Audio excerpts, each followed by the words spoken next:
It's October. It's time for the spooks, the scares, the 60th anniversary of Sega? Okay. I guess it's time to talk about Sonic Advance 3 then. Sonic Advance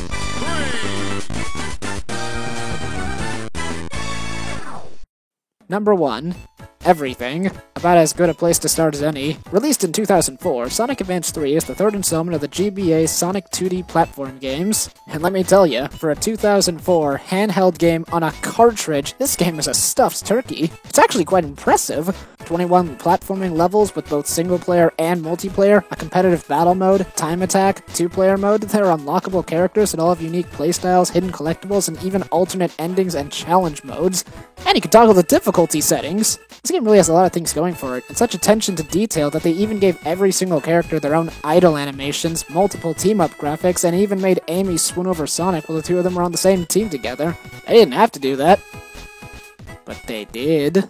Number 2. Sonic Team.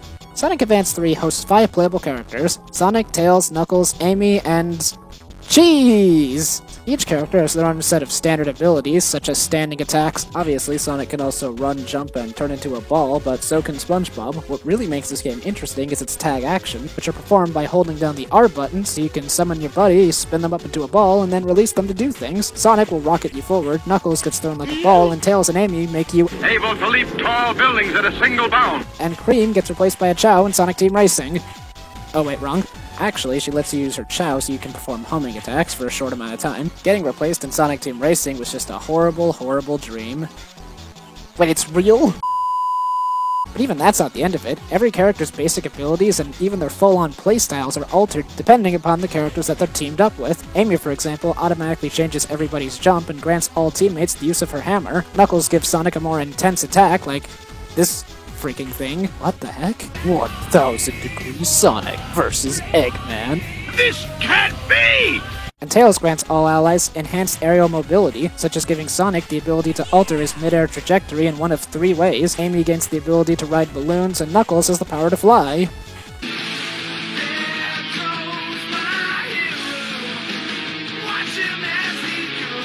That's only a few of the different changes characters have while teamed up with one another. With so many different ways to play, it won't be hard for you to find a playstyle that works for you.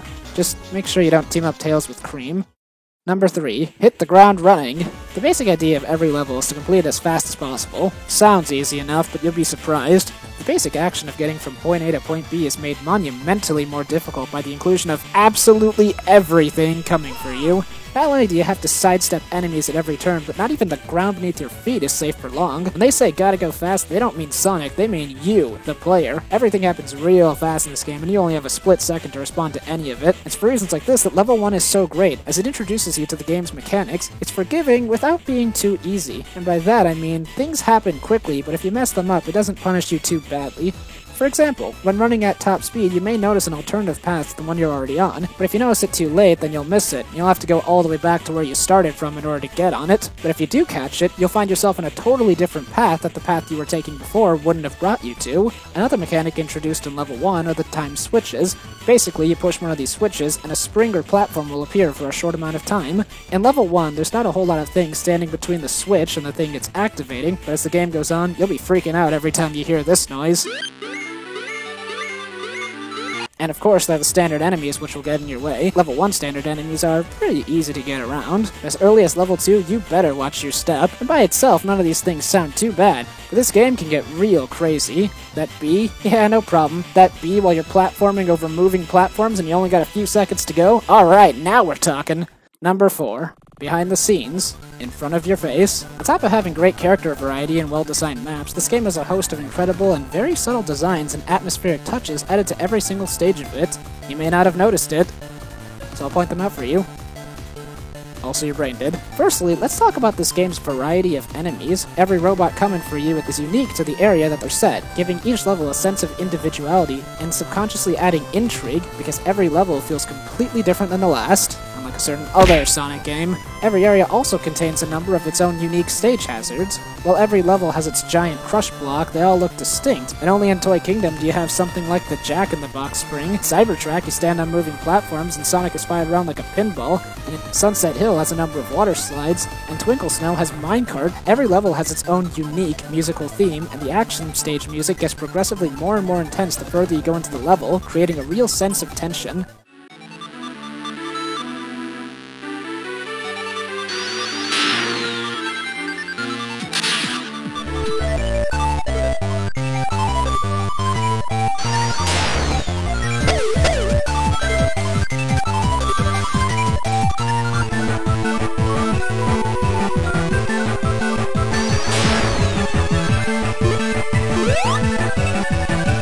And there's no denying that every level in this game feels like a breath of fresh air, and without question is completely different from the last, giving the player a very diverse world to platform around in that doesn't get old fast.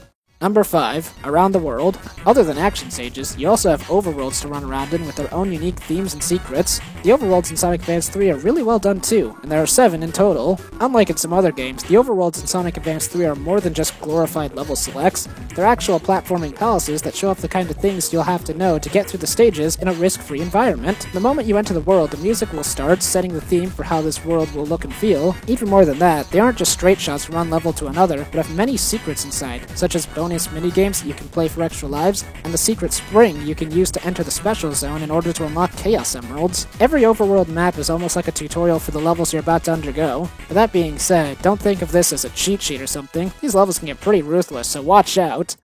Number 6. Show me those boss fights.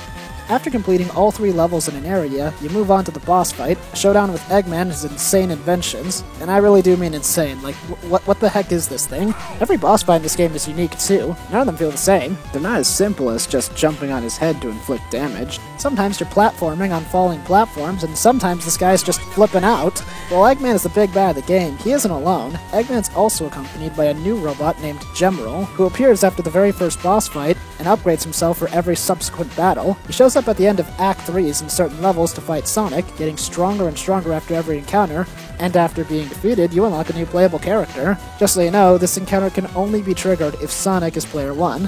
Funny enough, if you play the whole game as just Tails, the only time you'll see Gemerald is in the very first fight and the very last fight. And I guess you'll also see him during the boss fights, since his head's always on Eggman's robot.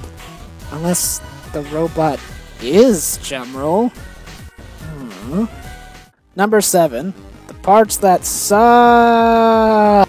I believe that if you like something, you shouldn't be afraid to criticize it, for if something is worthy of its stature, then it should prove better than its flaws rather than simply ignoring them. In the case of Sonic Advance 3, I don't really have a lot to say about it in terms of things the game does poorly. I will say this though, one of the most annoying things to me when playing this game was its live systems. Losing lives in this game is a little too easy and a bit too infuriating. Turns out it doesn't take a whole lot to stop Sonic and his friends, given that crushing, bottomless pits, drowning, and being hit by anything has a tendency to make them fall straight through the floor and right into the game over. Being hit by anything scatters every single ring you've picked up all over the place, and not all of them are recollectible. Some of them fall straight through the floor, making recovery of them impossible, and that you only start the game with 2 lives, technically 3, whenever you start the game, no matter how many you had when you last left off, means that before you start playing, you always have to run to a minigame place to refresh your lives, and whenever you lose all your lives, you have to start over the level that you were doing when you lost all of them from the very beginning, after watching the entire intro screen and picking all your characters again and running all the way back to the act ring. I know this is all minor annoyances, but they're annoyances all the same. Another complaint I have is that a level can't be exited until after it's completed, so if you're doing bad on it and you want to start over or try a different level, you either need to push through and finish the level, exhaust all your lives, or turn off the game and then turn it back on. And speaking personally, yeah, as if I haven't been doing that this whole time, I rather don't like many of the bosses in this game. They're a bit too precise. Many times I find myself dying to things that I feel are completely unrelated to the guy actively trying to kill me. And is it just me, or does Sonic slide a little too much? I really can't tell. Maybe I just suck. Number 8. The Aftermath. I would wager that a lot of people who are slightly older than I am would talk at length about how much they enjoyed the Sonic Advance series if you asked them to. While I can't find very much of it, I do remember distinctly a lot of people using sprite animations from this game, and someone or someones even liked this game enough to make a Flash version of Sonic Advance where you could play as Shadow the Hedgehog. That's crazy. And while Sonic Advance 3 was the last of the Sonic Advance lineup, it's a strong finish for the series, and people still want ports of these games onto modern-day consoles like the Nintendo Switch. And then again, people want ports of Shadow the Hedgehog, so... What? And quite honestly, I'd be thrilled if Sonic Advance 3 or any of the Sonic Advance games came back. I think games with this much effort should be played and remembered. For a game to be fun and challenging with a great atmosphere and adventurous vibes, it's certainly a game that stands the test of time and should definitely not be swallowed in the sea of it. At the end of its long road, Sonic Advance 3 is right where it belongs. Championed by some for its excellency, and even more generally, just still being enjoyed as a really good platformer from the older days of Sonic the Hedgehog. So if you're thinking of playing Sonic Advance 3, my recommendation for you is, please don't try to speedrun this game in a week so you can make a video about it. Seriously, you'll go crazy.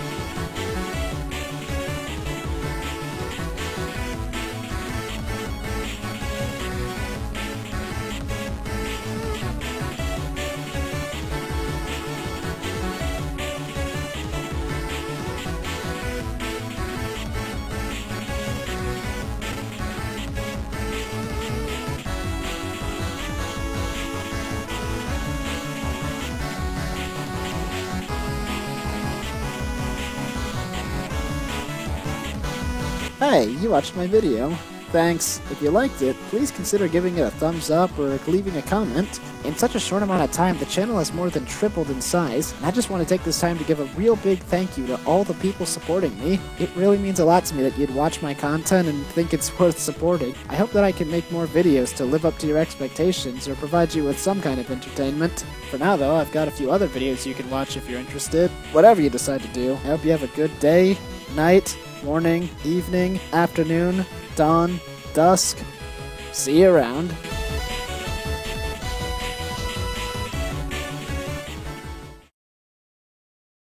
Aurora Borealis. At this time of year, at this time of day, in this part of the country, localized entirely within your kitchen. Yes.